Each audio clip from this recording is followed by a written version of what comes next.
Bom dia, pedindo a proteção do Pai para todos nós, muita sabedoria para entendermos a Sua palavra e para aplicarmos em nossas vidas. Hoje é a sessão de Gotas de Luz. Hoje é o dia em que eu vou compartilhar com vocês a minha meditação diária. E a minha meditação de hoje foi sobre queixas e discussão. Eu estava falando com alguém que tem uma filha que é adolescente e que tudo queixa, tudo discute com a mãe, tudo traz descontentamento. Eu não vou entrar no mérito da questão. O apóstolo Paulo diz para que a gente faça tudo sem queixas e discussões. Olhem aí na telinha. Mas será que o apóstolo Paulo está dizendo que a gente deve ser pessoas que aceitam tudo, mesmo que o outro esteja completamente errado? Não. Nós cristãos temos que saber usar a sabedoria de Deus para a nossa vantagem como cristão. Porque toda vez que nós distanciamos dessa sabedoria de Deus e colocamos a nossa sabedoria, que é muito pequenina, nós saímos perdendo. O que acontece não só com os adolescentes, mas como comigo, com outras pessoas, que muitas vezes a gente entra em discussões, é que a gente perde a paciência de ouvir e de se explicar e também de explicar a verdade, baseando na palavra de Deus, explicar a verdade com amor. Mas o que é que nós fazemos em primeiro lugar? Nós jogamos o nosso orgulho. Outra coisa que nós fazemos muito é a gente discutir para manipular, que acontece muito principalmente com jovens inexperientes. Querer discutir porque sabe que o papai e a mamãe vai ceder, vai fazer algo que eles querem. Toda vez que nós temos que discutir com alguém, a gente tem que basear a nossa discussão no princípio da razão e da verdade. Se nós temos razão e se nós estamos falando a verdade, baseado naquilo que Deus nos ensinou. A minha meditação de hoje vem de encontro àquilo que o apóstolo Paulo está falando, para a gente fazer tudo sem queixas e reclamações. Ele está falando no sentido do trabalho que a gente tem que realizar com Deus e para Deus. Olha, se a gente vai fazer algo para Deus e a gente vai reclamar, esse trabalho perde o valor. Se a gente vai discutir com os nossos irmãos de fé, também vai perder o valor. Então, nós temos que pensar em verdade e razão. E toda a nossa discussão com os nossos companheiros de fé deve ser para elevar e para trazer as pessoas para Deus e não para distanciar. Mas o que me levou a essa meditação foi a história de Moisés. Moisés foi adotado e criado no palácio do faraó, mas ele sempre soube que ele era hebreu. E foi muito difícil, eu tenho certeza, para Moisés ver os israelitas sendo maltratados pelo faraó.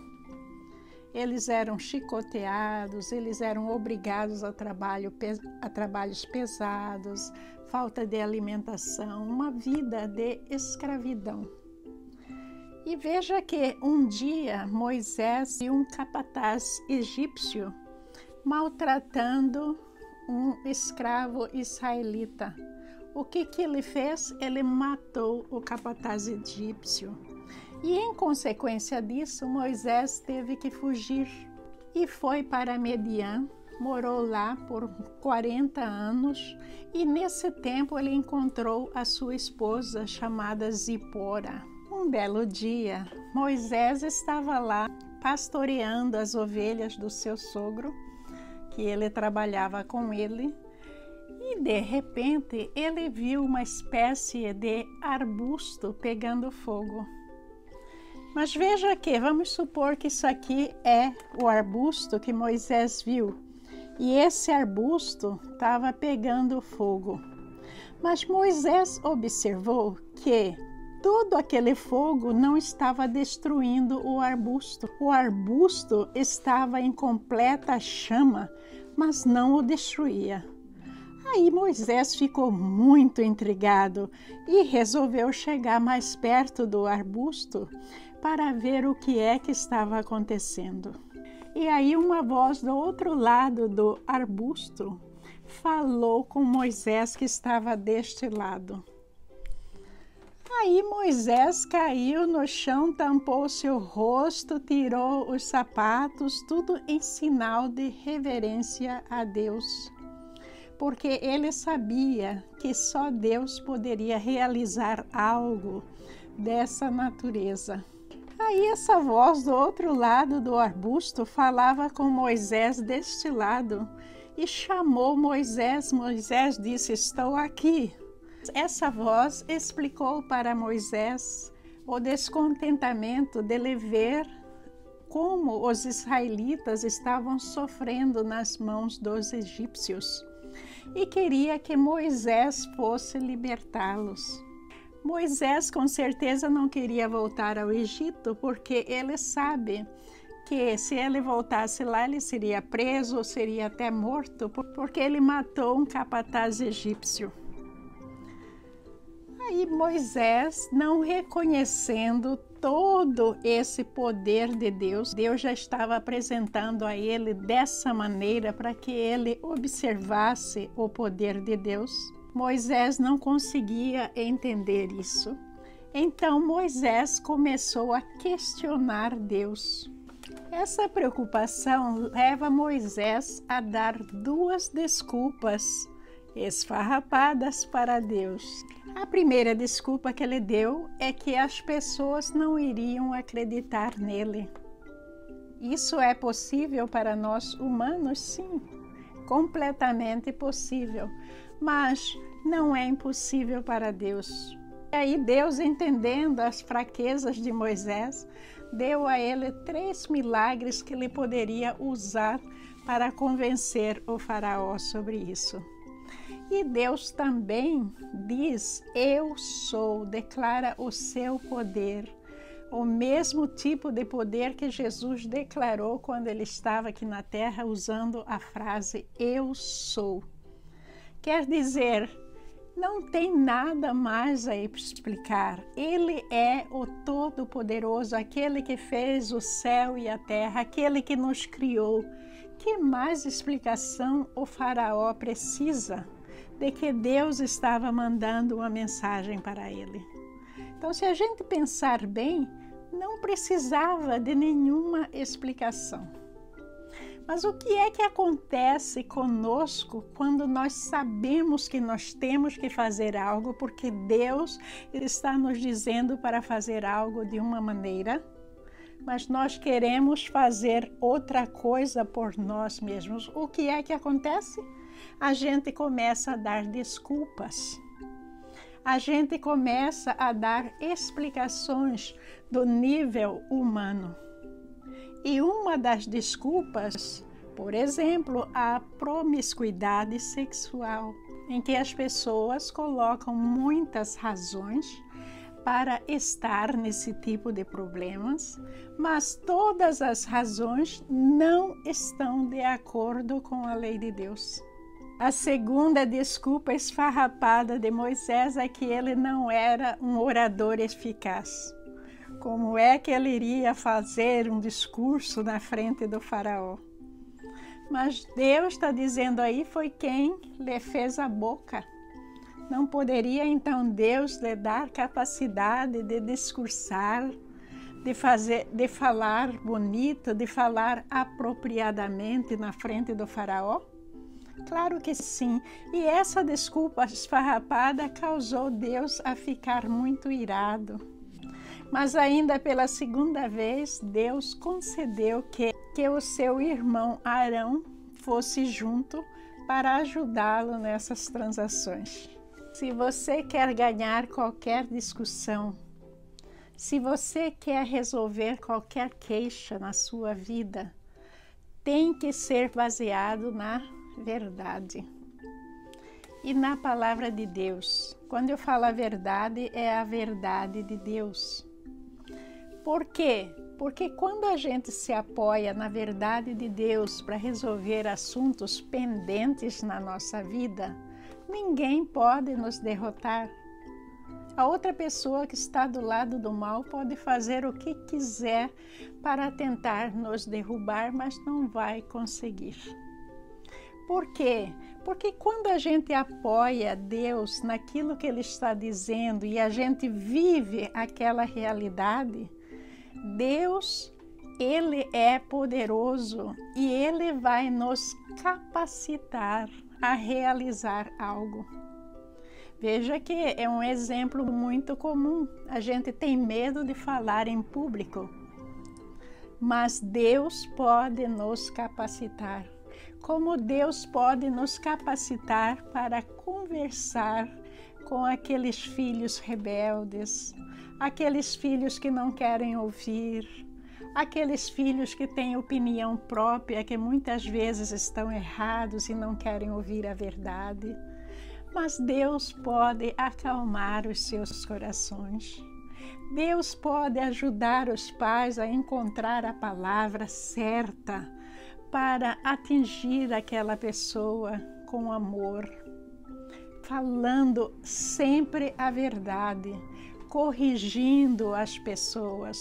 Porque corrigir o filho, corrigir um amigo, corrigir alguém, é o trabalho de toda pessoa que está evangelizando. E o trabalho do pai e da mãe é evangelizar os filhos.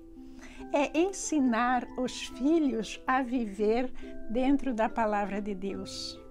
Agora, se o pai e a mãe encolhem com medo de desagradar o filho ou a filha, aí vai ser um problema sério. O que falta aí no meio de uma discussão é incluir Deus. Porque se papai e mamãe se recolher antes de falar com esta filha ou este filho que está dando problema, orar, pedir a proteção divina, pedir que Deus mande os seus anjos para orientar. Façam essa experiência. Vocês vão ver o sucesso que vocês vão ter com seus filhos.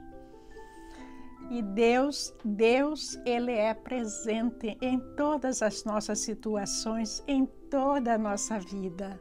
Mas, se a gente não está aberto para usar aquilo que está disponível para nós, se a gente fica catando as coisas mundanas para resolver os nossos problemas, a gente está distanciando de Deus.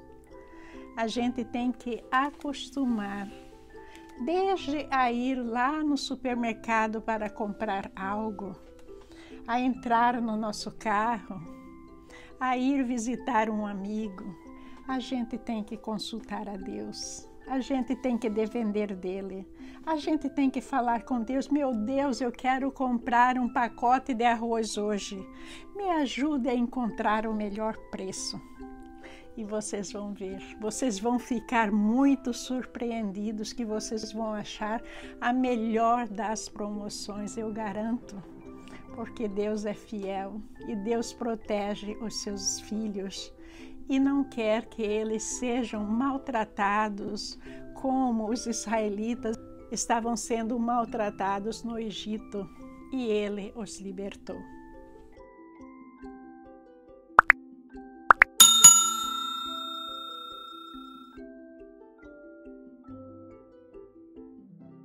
Essa foi a minha meditação de hoje. A seguir, eu convido vocês a participarem do teste relâmpago sobre Atos 1 e 2. Me parece que são 6 questões muito fáceis E é muito importante para a gente continuar aprendendo a palavra de Deus. Junto com essas questões vem a palavra do Senhor para a gente revisar tudo. Então não vão embora. A palavra de Deus é a parte mais importante deste vídeo. Então vamos ao teste relâmpago. Revisão e teste relâmpago sobre Atos, capítulos 1 e 2. Quantos dias Jesus ficou aqui na terra entre a ressurreição e a ascensão ao céu? A, 30 dias, B, 40 dias, C, 21 dias. Está muito fácil. Escolha apenas uma opção.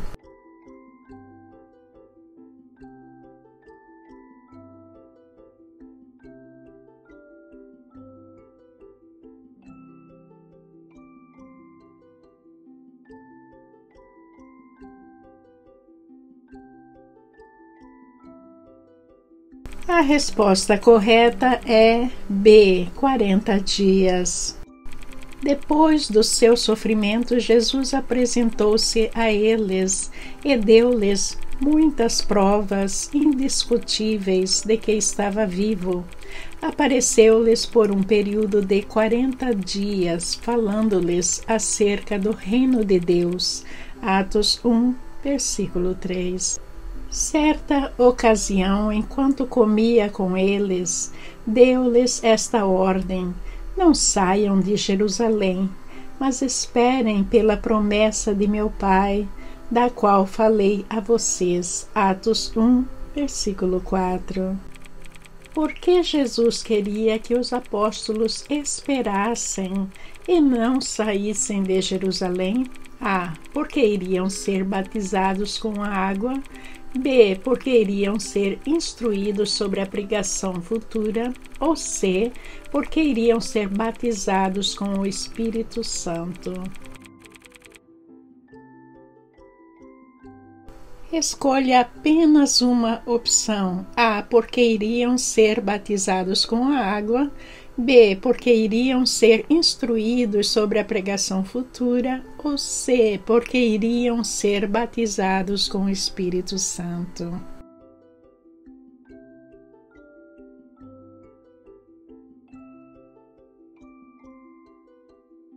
A resposta correta é C, porque iriam ser batizados com o Espírito Santo. Pois João batizou com água, mas dentro de poucos dias vocês serão batizados com o Espírito Santo. Atos 1, versículo 5. Está escrito que nos últimos dias Deus derramará de novo o Espírito Santo sobre todos, os quais profetizarão, jovens terão visões e velhos sonhos. Certo ou errado? Escolha apenas uma opção. Certo ou errado?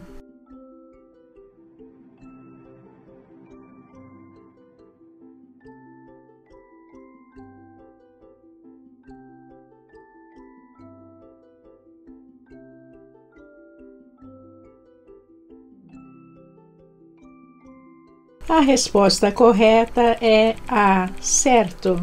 Está escrito que nos últimos dias Deus derramará de novo o Espírito Santo sobre todos, os quais profetizarão, jovens terão visões e velhos sonhos.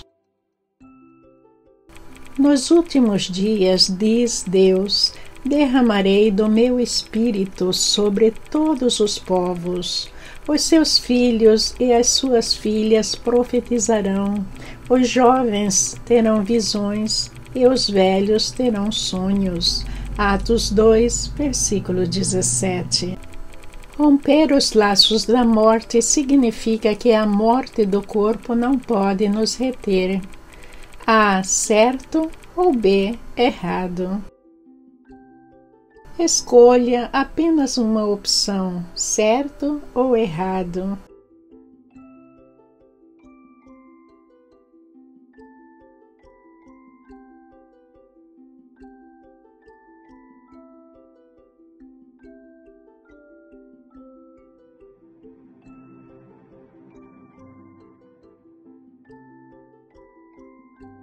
A resposta correta é A. Certo. Romper os laços da morte significa que a morte do corpo não pode nos reter. Mas Deus o ressuscitou dos mortos, rompendo os laços da morte, porque era impossível que a morte o retivesse. Atos 2, versículo 24. Quando a gente arrepende e é batizado em nome de nosso Senhor Jesus Cristo, a gente recebe, complete. A. Recebemos o dom do Espírito Santo. B. Recebemos o dom de profetizar. Ou C. Recebemos o dom de batizar. Essa está facílima. Escolha apenas uma opção.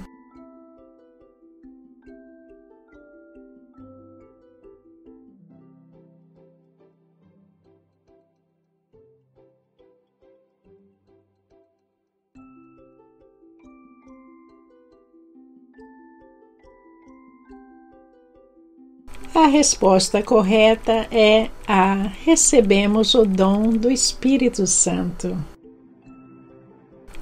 Pedro respondeu: Arrependam-se e cada um de vocês seja batizado em nome de Jesus Cristo para perdão dos seus pecados e receberão o dom do Espírito Santo.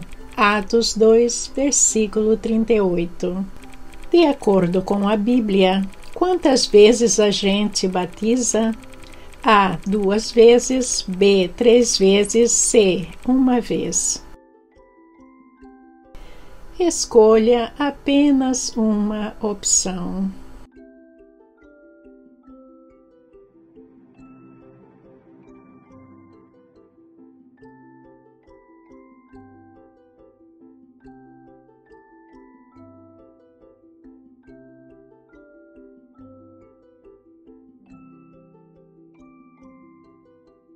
A resposta correta é C. 1 vez. Um só Senhor, uma só fé, um só batismo. Efésios 4, versículo 5. Que Deus nos capacite para que a gente aprenda a discutir com amor e na sua verdade. Que a gente saiba queixar daquilo que está errado e receber queixas, sabendo que a gente não tem que abaixar a cabeça para todos os erros desta vida, mas que nós devemos evangelizar constantemente. Dessa maneira, o mal será eliminado do planeta Terra. Um bom dia para todos vocês. Espero que o teste relâmpago tenha sido uma experiência agradável para todos vocês. Se não acertaram todas as questões, revejam os vídeos. Aí faça o teste de novo, não fique frustrado. A intenção do teste relâmpago é apenas aprender. Bom dia, paz no Senhor Deus, que Jesus te abençoe, que Jesus jorre a sua luz divina sobre a sua família e sobre você. Amém.